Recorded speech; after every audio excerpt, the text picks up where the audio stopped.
दोस्तों, Vodafone idea limited की बात करें तो यहाँ पे बहुत बड़ी अपडेट निकल के आ रही है। वोडाफोन आइडिया के ऊपर फिर से बड़ी पेनल्टी लग गई है। अब ये पेनल्टी लगी है कहाँ पे और इसके पीछे की वजह को समझेंगे और किस तरह से इस पेनल्टी को चुकाएगा वोडाफोन आइडिया वो भी जानेंगे। लेकिन इसके बीच में सीईओ का बयान निकल कर आया है। वोडाफोन आइडिया ने अपनी रणनीति में बदलाव किया। अब जैसे कि दूसरी कंपनियां लगातार इस समय जो भी पैकेज है उसको कॉस्टली कर रही है, उसकी हाइक कर रही है प्राइस। लेकिन वोडाफोन आइडिया ने अपनी रणनीति को कुछ और दिशा में आगे लेके जाने की तैयारी कर ली है। मार्केट शेयर बढ़ाना चाहते हैं। क्या है आगे की रणनीति उसको समझेंगे। फिलहाल सिंगल डिजिट में है वोडाफोन आइडिया। अब रिजल्ट आने वाला है हमारे सामने क्वार्टर 4 का।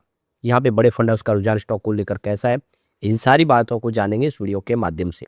लेकिन फ्रेंड्स, उससे पहले अगर आप पहली बार हमारे चैनल पे आए तो चैनल को सब्सक्राइब कर दीजिए, एक बेल आइकॉन दबा दीजिए ताकि जब भी नया वीडियो बने पहला नोटिफिकेशन आपको मिले। वीडियो पसंद आए लाइक शेयर जरूर कीजिए।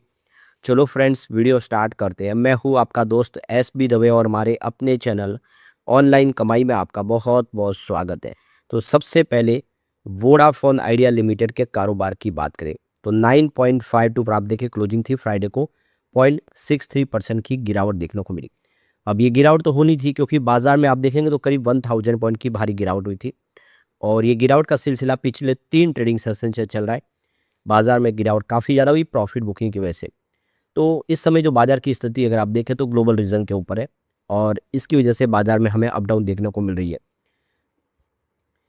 अब यहाँ पे देखें तो स्टॉक की जो शुरुआत है 9.5 पर हुई, 9.63 का हाई भी बना। ये स्टॉक आगे बढ़ नहीं पाया और आप देखो कि यहाँ पे 9.3 से उनका लो बना तो दबाव था, इस वजह से ये भी नीचे आया। 6.12 का इसने ऑलरेडी 52 वीक का लो बनाया और पिछली बार हाई जो है वो 12.80 का है। उस हिसाब से अगर आप देखेंगे तो स्टॉक अपने 52 वीक के लो और हाई के बीच में इस समय ट्रेड कर रहा है। तो पूरे बाजार में वॉल्यूम के मामले में वोडाफोन आइडिया नंबर 1 पे था, तो ये फिलहाल नंबर 1 है क्योंकि इसकी जो शेयरों की संख्या ज़्यादा है, इस वजह से लगातार बड़े वॉल्यूम में कामकाज होता है और शेयर की प्राइस भी कम होने की वजह से कुछ फंड हाउस है जो यहाँ पे इंट्राडे ट्रेडिंग वगैरह भी करते हैं। अब यहाँ पे जो बड़ी अपडेट निकल के आ रही है, वीआई ने सस्ते रिचार्ज प्लान को लेकर बड़ा बदलाव कर दिया है। अब इसकी जो ये नई रणनीति है उसका क्या असर होगा आपके ऊपर वो भी जानना जरूरी है। तो वोडाफोन आइडिया अपने प्रीपेड प्लान में छोटे कुछ बदलाव करने की तैयारी में है।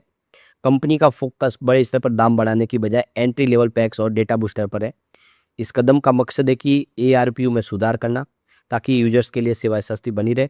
अगर आप भी वीआई यूजर तो आपको पसंदीदा प्लान पर नज़र रखनी चाहिए क्योंकि जल्द ही में बदलाव की संभावना बनेगी।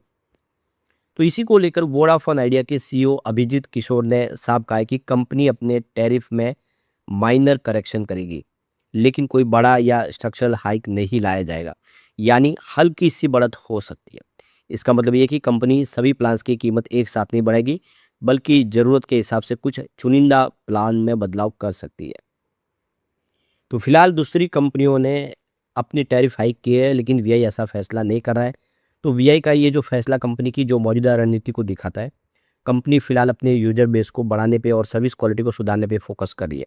अगर इस समय बड़े पैमाने पर कीमत बढ़ाई जाती है तो कई यूजर्स दूसरी कंपनियों की तरफ जा सकते थे, इसलिए कंपनी ने धीरे धीरे बदलाव करने के लिए मूड बनाया हुआ है। तो ये क्लियर है कि इस समय कस्टमर बेस बढ़ाना है और इसके लिए ज़रूरी है कि दूसरी जो कंपनियाँ हैं चाहे वो जियो हो या एयरटेल, उनसे कम कीमत पे अगर प्लान देंगे तो लोग उनकी तरफ आएंगे, न कि इनके कस्टमर कम होंगे। अभी तो इन्होंने शुरुआत किया है। पहला हमने पिछला महीना देखा जहाँ पे इनके कस्टमर बेस में वृद्धि हुई है और इसको वो आगे बढ़ा के रखना चाहते हैं ताकि कस्टमर बेस और बढ़े। तो इसके लिए ज़रूरी है कि उनकी मुकाबले प्राइस थोड़ी सी कम हो। तो हाल में देखें तो भारतीय एयरटेल ने अपने कुछ प्लान की कीमत 4 से लेकर 5% तक बढ़ा दी है। वही रिपोर्ट के मुताबिक टेलीकॉम कंपनी आने वर्ष में 10 से लेकर 15% तक टैरिफ बढ़ाने की योजना बना सकती है। ऐसे में वीआई का ये फैसला बाकी कंपनी से थोड़ा अलग नज़र आता है। वीआई इस फैसले का जो सीधा फ़ायदा यूजर्स को मिलेगा। अभी उन्हें अचानक महंगे रिचार्ज का सामना नहीं करना पड़ेगा। तो जो वीआई के साथ जुड़े हुए उनको इसका बेनिफिट मिलेगा, उनको सस्ते रिचार्ज प्लान मिल पाएंगे। तो वीआई अपने प्लान को आज की डेटा ज़रूरत के हिसाब से अपडेट करना चाहता है। सभी प्लान्स के दाम एक साथ बढ़ाने के बजाय वीआई कुछ चुनिंदा प्लान जैसे प्लान आईडीएस में ही बदलाव कर रहा है। सस्ते रिचार्ज ऑप्शन में ये मामूली फेरबदल कंपनी को अपने फाइनेंशियल टारगेट हासिल करने में मदद करेंगे। इस रणनीति से ज़्यादातर यूजर्स की जेब पर एकदम से भारी बोझ भी नहीं पड़ेगा और कस्टमर भी खुश रहेंगे और इनको भी थोड़ा सा ARPU बढ़ाने में मदद मिल जाएगी। तो यहाँ पे कंपनी के पॉपुलर 84 डेज के जो पैक है, कई ओटीटी बंडल्स में भी बदलाव की संभावना है। वीआई चाहता है कि जो उसको बेहतर वैल्यू मिले, साथ ही डिजिटल कंटेंट की बढ़ती लागत को भी बैलेंस किया जा सके।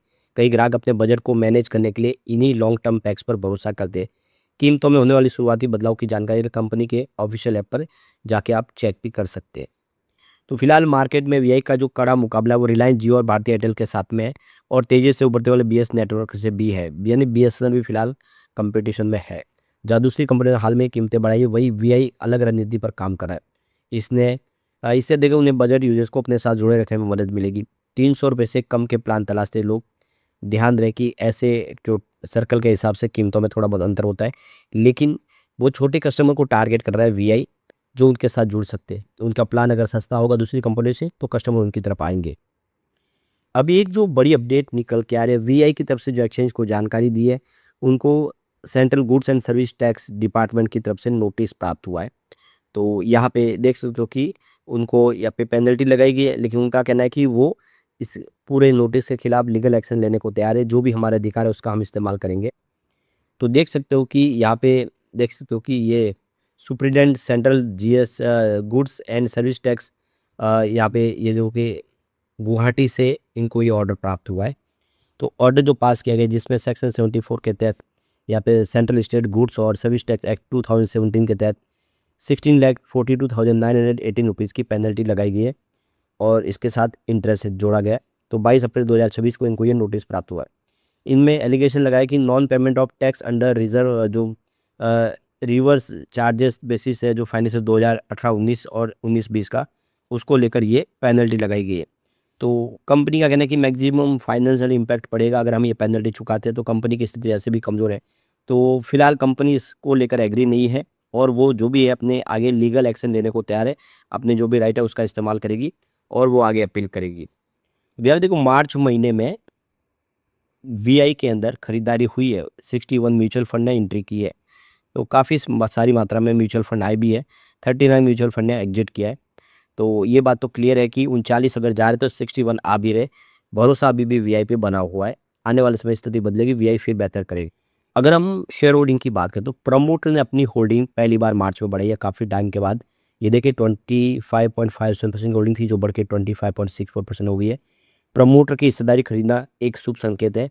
स्थिति मजबूत है, ये लग रहा है उनकी पकड़ मजबूत है। कोई भी प्लेस शेयर ने, ये भी अच्छी बात है।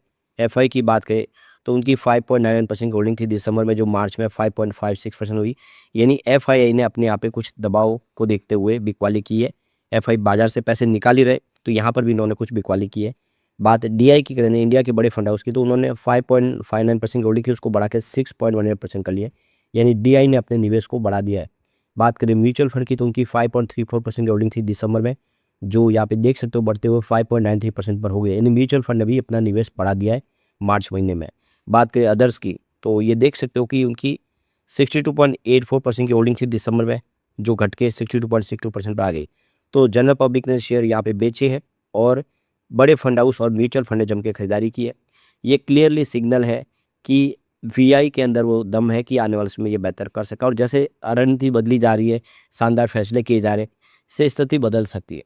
कस्टमर धीरे धीरे वोडाफोन की तरफ आ सकते हैं। अगर शानदार सर्विस देते हैं, 5G सर्विस सभी जगह शुरू हो जाती है, तो फिर कस्टमर फिर इनकी तरफ आते हुए दिखाई देंगे। यानी आने वाला समय वोडाफोन आइडिया के लिए बेहतर हो सकता है। तो यहाँ पे देखो Q4 आने वाला है। देखिए दिसंबर में कंपनी की इनकम 11,516 करोड़ के आसपास थी, जो सितंबर में 11,296 करोड़ के आसपास थी। यानी कंपनी की इनकम बढ़ी है क्वार्टर दर क्वार्टर। यहाँ पे ये देख सकते हो कि जो टीआई ग्रोथ है 1.94% अप थी, जो दिसंबर में, जो सितंबर में 1.19% अप थी। टोटल खर्च 10,978 करोड़ के आसपास था दिसंबर, जबकि सितंबर में 12,039 करोड़ के आसपास खर्च था। तो ये देखो क्लियरली कि कंपनी ने अपने खर्च में भी कटौती की है। ये अच्छी बात है, कंपनी का इनकम बढ़ी है, खर्च कटौती हुई है। बात करें प्रॉफिट आफ्टर टैक्स की तो यहाँ पे देखो कि 5,286 करोड़ का लॉस दिसंबर में था, और यहाँ पे देख सकते हो कि सितंबर में 5,524 करोड़ का लॉस था। तो लॉस भी कंपनी ने कम कर दिया है, इनकम बढ़ रही है। तो ये सारी बातें साबित कर रही है कि वोडाफोन आइडिया आने वाले समय बेहतर कर सकता है। लेकिन फ्रेंड्स, कोई भी इन्वेस्टमेंट करने से पहले अपने फाइनेंशियल एडवाइजर से एडवाइस ले ले, या अपना खुद का रिसर्च करें, क्योंकि मैंने वीडियो आपके एजुकेशनल पर्पज़ के लिए ही बनाया। वीडियो पसंद आए तो लाइक से जरूर कीजिए और चैनल को सब्सक्राइब कर दीजिए। Thank you friends.